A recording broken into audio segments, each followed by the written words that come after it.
Well, what a freaking trip this has been. My rabbit hole I have fallen into is wide receiver BMI. A lot of things.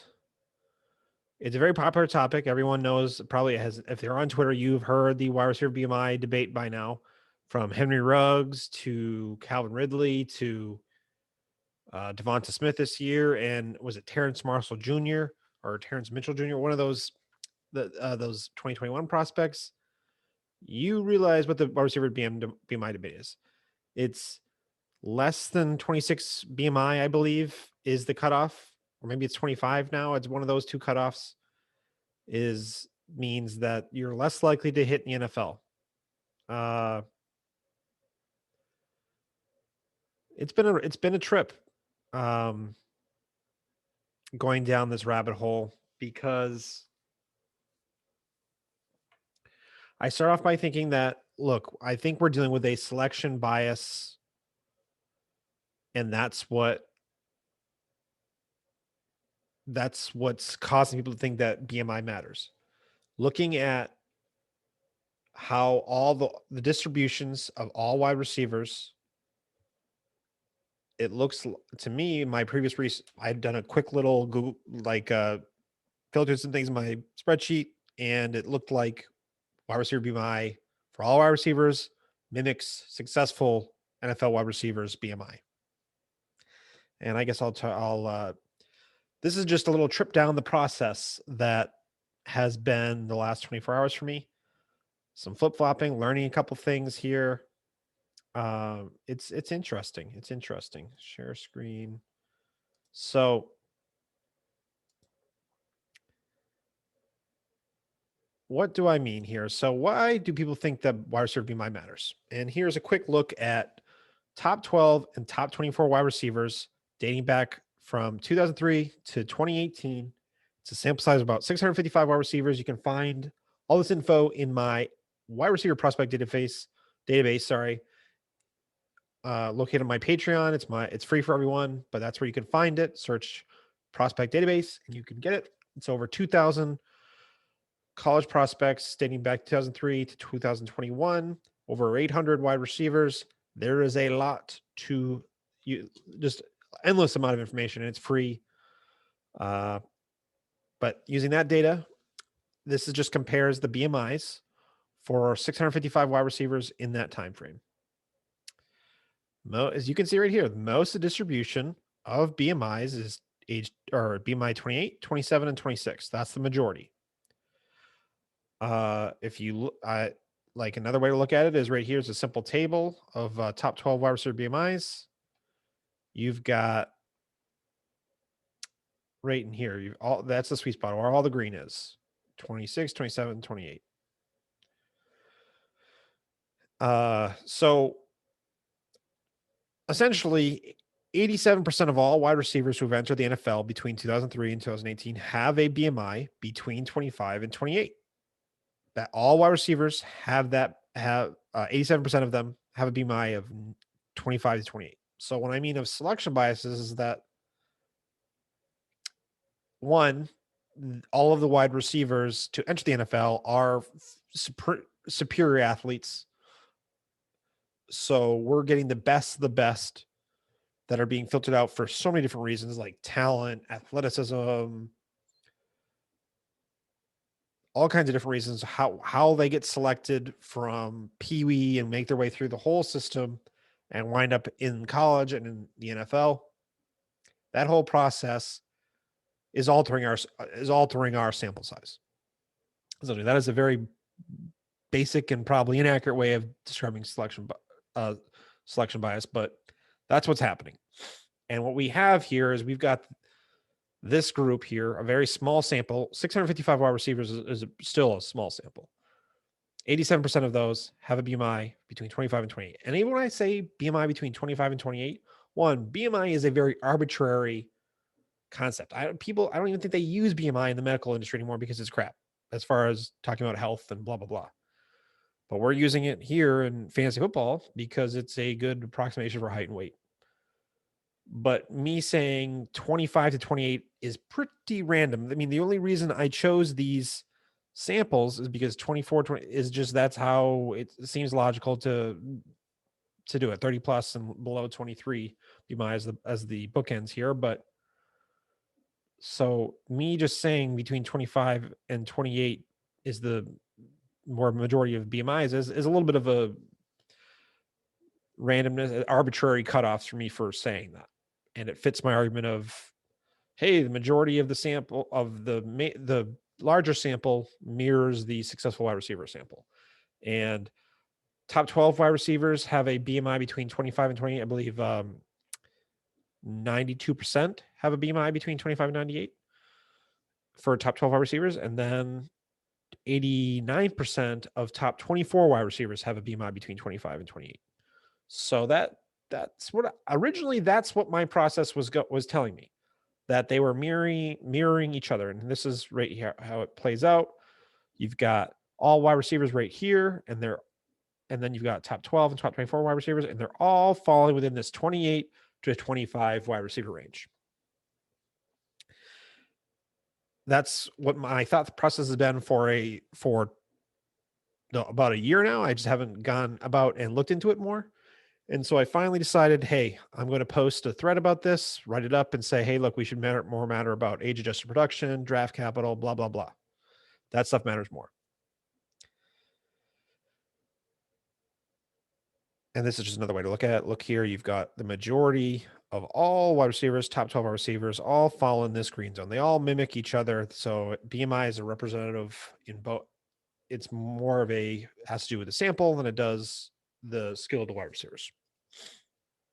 And two, any R square analysis that I've seen or I've done personally, I have not been able to find that BMI matters at all. It does not matter for top 12 wide receivers, top 24, top 36 I've done, drafted wide receivers, all of that stuff. So when I did the same thing for drafted wide receivers, and the BMI curve that you see here, this distribution mirrors it for drafted wide receivers. So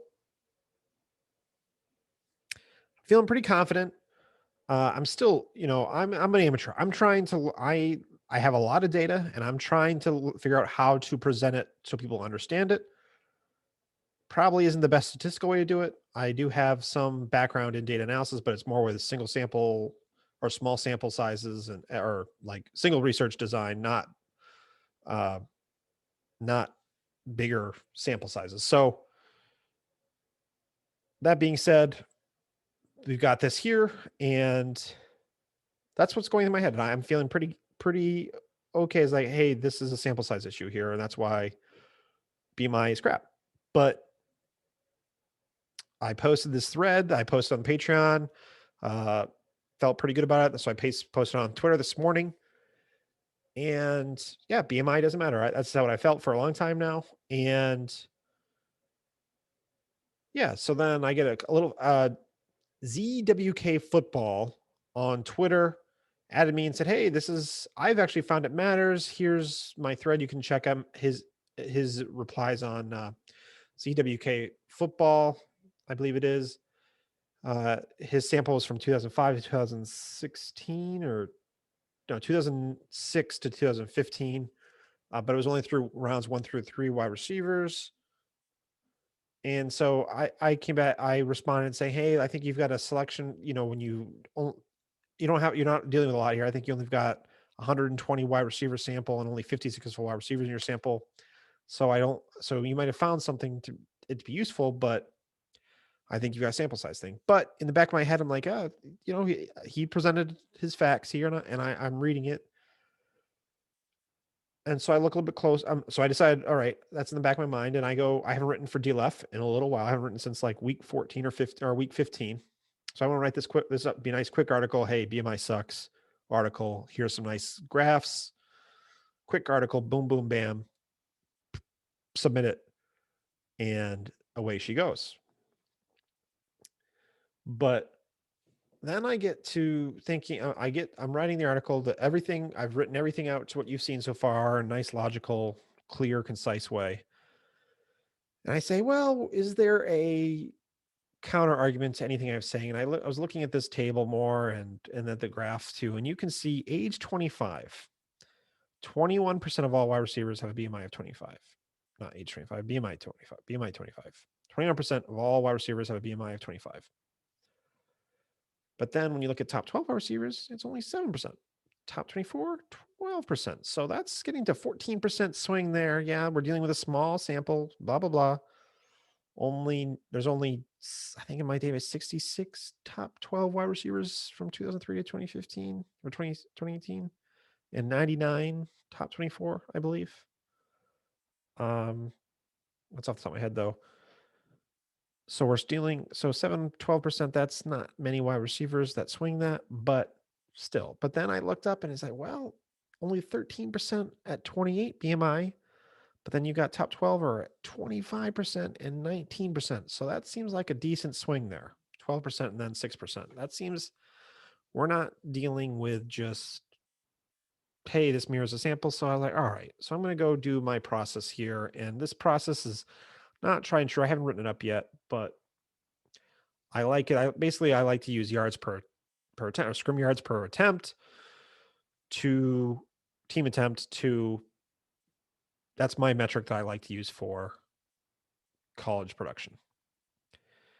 And I'll show it here. This is kind of what my process is, but not really. What I did, this is what I do. So basically I found that I have the highest accuracy when using rounds 1 through 3 wide receivers, 18 to 20 breakout age, 0.7 scrim yards per team play. I have that shrinks the sample down to 124 from 6,655, 43 hits. So you missed out on 18 top 12 wide receivers, but you have only 81 misses compared to 594, 500, and then 35% hit rate, which is pretty decent.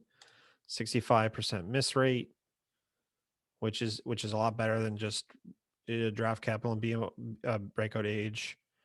And then the accuracy. So basically, you don't draft the correct wide receiver. You avoid certain wide receivers, and you hit 84.9% of the time. So that's pretty decent. 84.9% of the time you're making the right decision using this. And I'll talk about, there is definitely a flaw in this process, and this is not how I do it, but this is just a quick, hey, let's filter out and let's see how this shakes out. And so I thought, you know what?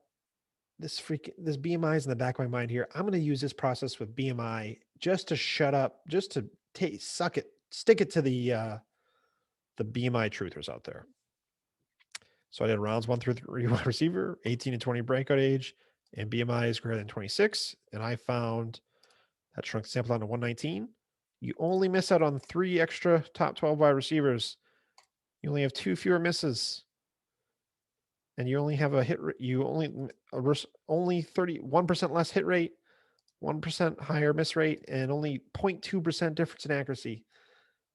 You miss out on AJ Green, you miss out on Deshaun Jackson, and for top 12 wide receivers, and then maybe I think Sidney Rice might be the other one.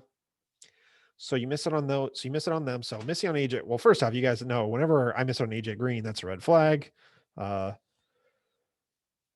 So in my head, I'm thinking, okay, I'm still I thought this was going to be my ace in the hole to say, stick it to the BMI truthers. And I really can't do it because it's almost as good as a BMI. But then it's like, all right, well, let's see if it actually adds any usefulness to my process. Just add BMI onto scrim yards per play, breakout age, and draft capital. So what it does is it shrinks your sample size down to 100. So it gets rid of 24 extra players. You only miss out on 4 more players, top 20 wide receivers, and you have way fewer misses, 20 less misses, and your hit rate is 4% higher. Your miss rate is 4% lower, and your accuracy rate is boosted up by almost 2.5%. And so I'm thinking, wow, these BMI people stuck it to me. I did this. This is my 5th time. I don't actually know. This is probably 7 or 8 times doing this video. I had completed a version actually posted to YouTube, and I just took it down because, and I had ended the video here saying, I'm an idiot. BMI is useful on the edges of 20, the high BMIs and low BMIs. It's useful. That's what I was found. Like, oh my God, I feel like an idiot. And then it's actually even better at predicting. This is top 12 wide receivers, what I've been talking about, but top 24 wide receivers is a little bit less, but it's 85.5% accurate. And I thought that was it. And so then I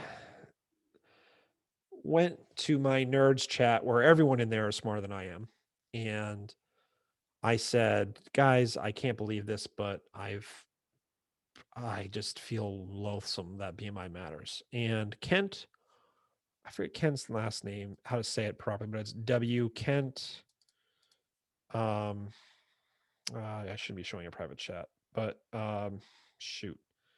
Kent W. I know it's Kent Wayrosh. I didn't pronounce that right. I can't believe I just said that or showed you all that private chat, but Kent Weinrich said survivorship bias. That's the term he said. And what is survivorship? Basically, it's a logical error where you concentrate on the things that made it past the selection process. So, and it's because you're basically this survivorship bias is basically things that you can't see because you made it through the process. And like it has to do with, like surveying an airplane, it looks like here, and there's all kinds of things that this gets into. Basically, you don't see what you don't see when you're just filtering them out. I miss out on some things. So then I said, all right, well, why don't I go back and look and see the players that I'm missing out on? Let's see the players, So I went and I looked. I even took out my career yards per scrim play threshold, and I still have my breakout age, all my BMI here. And I just sorted by, let's see who I just said, all right, let's go through top 12 wide receivers, sorted out. And what does it help me with? Does BMI help me here? Nope, it doesn't, because I already got that with the age adjusted production and the draft capital. Doesn't help me here, doesn't help me here. It doesn't help me with any of these top wide receivers at all. I would have missed out on AJ Green, like I said. And let's see here. So then keep going down, down, down. Let's see where we stop here. I miss out on Sidney Rice, Calvin Ridley. But so that's basically, I miss out on all those players because of this BMI process. So that's one thing. I miss out on some freaking Calvin Ridley and AJ Green, big misses. Deshaun Jackson, pretty big miss. But then I go down here and I say, well, let's see. Does BMI, if I use BMI, would I gotten right on Greg Kittle? No, I wouldn't have gotten right on James Washington. I wouldn't have gotten right on Christian Kirk. Christian Kirk still's got to help, but really Ben, all these players, I wouldn't have gotten right using BMI. I still would have been wrong with it. All the way down here, and I'm missing on Curtis Samuel. I'm missing on Kenny Britt.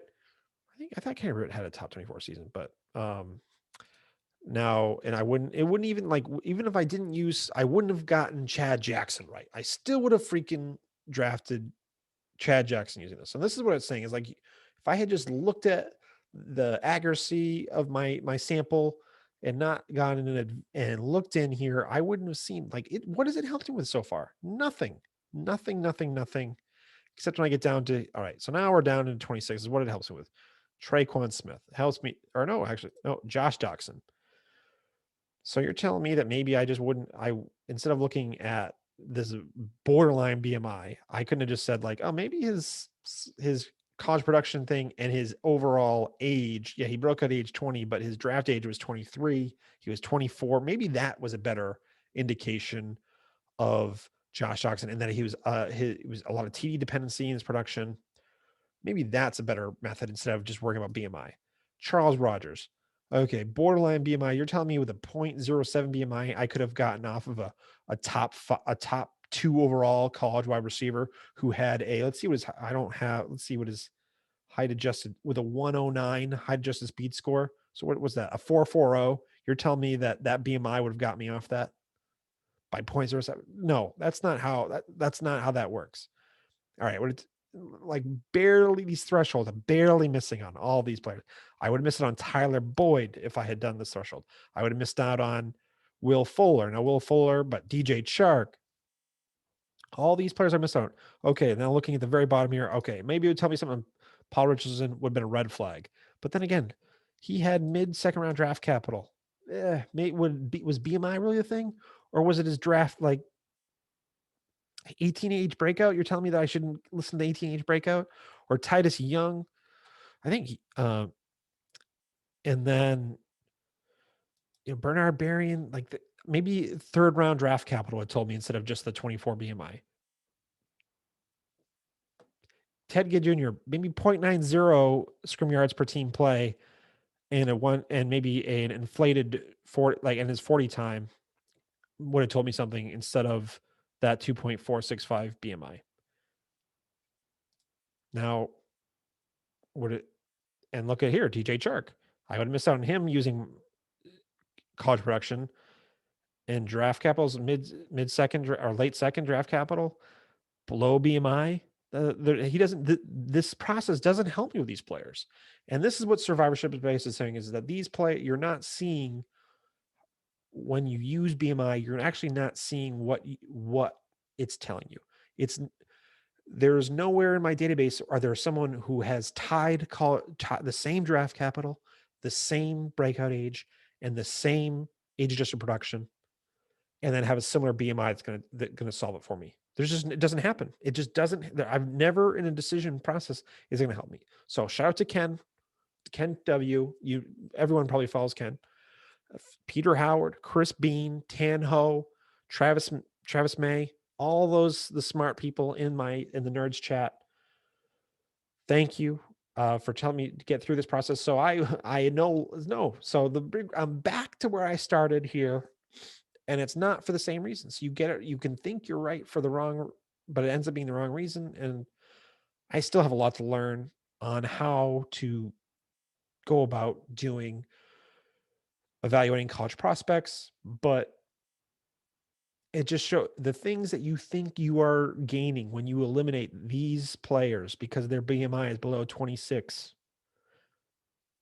It's not telling you something that draft capital wouldn't have told you, that breakout age wouldn't have told you. And then when it does, the 6-7 times it doesn't make up for the AJ Greens that you miss, the Tyler Boyds that you miss. It just doesn't help you. Whereas draft capital helps you, college production helps you, and then breakout age will help you. So I think that's the lesson here, that you can play around with filtering things and whatever you want, but I'm sorry, BMI is not help you make the right decisions. It just doesn't. And this has been as you can see, I'm very loose concept of this. I'm learning.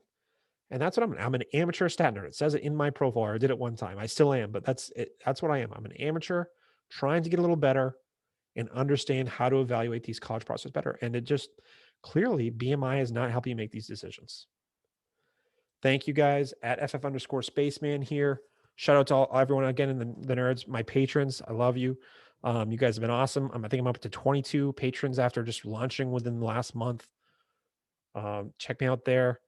Patrons have an access to a NFL database and they get exclusive videos and posts, rankings. I'm still working on those, but